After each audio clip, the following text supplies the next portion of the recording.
Class 4, Recession-Proof, Avoiding the Discount and Sales Strategy. Module 1.1, Determining Your Ideal Customer and the 5 Types of Customers. I am Kelly Richardson, the president and founder of Vinone Public Relations, and this course, Avoiding the Discount and Recession-Proofing Your Business, is part of the Montana Women's Business Recovery Series produced by Accelerate Montana. I have over 10 years of experience leading business communication and marketing campaigns, as well as 15 years of experience as a female business owner. Prior to founding Vinone, I owned a manufacturing company in the professional spa industry and a chain of salons where I learned firsthand how important adopting clear business communications practices is and how communication and marketing work cohesively to elevate brands. I'm a member of the Montana chapter of the Public Relations Society of America. Before you can charge ahead in your business, you need to understand your ideal customer. Let's take a car salesman, for example. In simple terms, his ideal client is anyone that is interested in buying a car.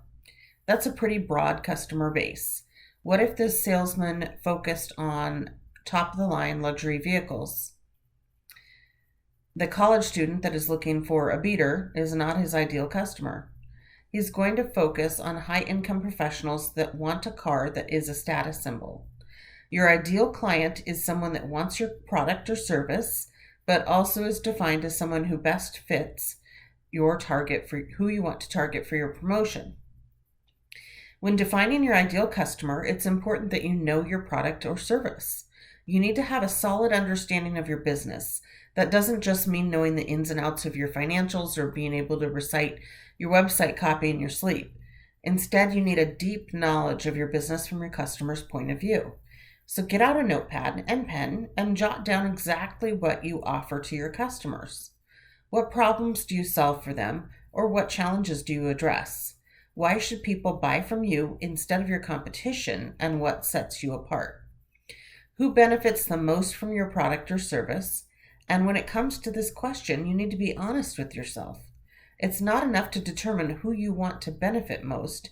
You need to identify who is actually finding value in your offerings right now. So once you've looked at your business through your customer's eyes and identified who is currently buying from you, it's time to determine what your goals are. Are you happy with this current type of customer? And more importantly, are they happy with you?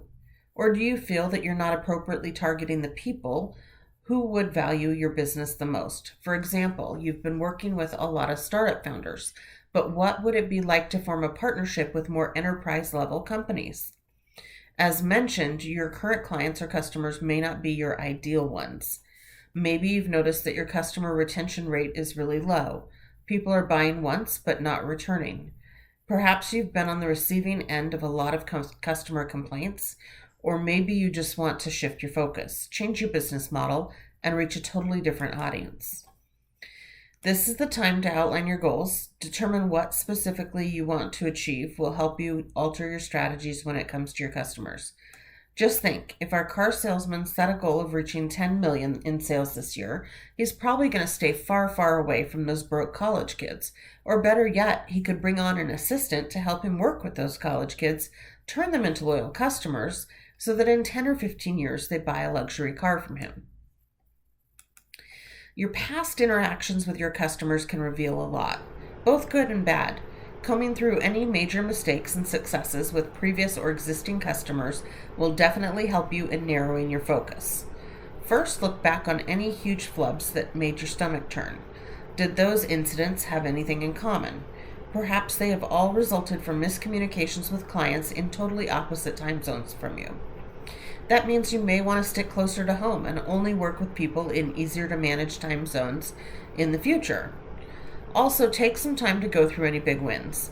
Whether it's reading through your customer testimonials or paging through old emails to find those major accomplishments, you should also try to identify any common threads here.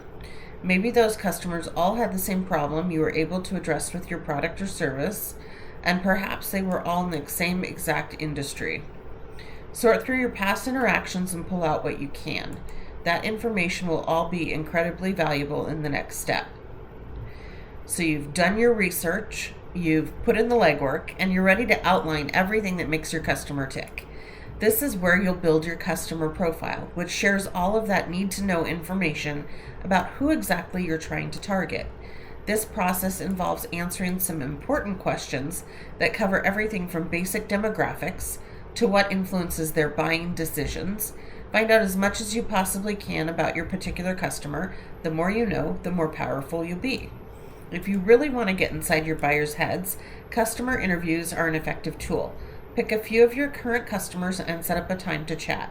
Ask the right questions and you'll learn what they love about you and what they don't like about you. I know, ouch. As well as what inspired them to choose you over your competitors. That information straight from the horse's mouth is invaluable.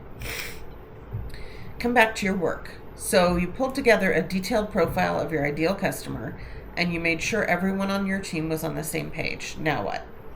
Unfortunately, many businesses make the mistake of putting all of the time and research in and then just letting that information sit there unused. If your goal is to target those specific customers in order to continue improving your business, you will always need to keep the information that you gathered at the top of your mind. It should influence every move and decision that you make. New customers. Newcomers are always going to have a few questions about how things work, but they might not know how to ask.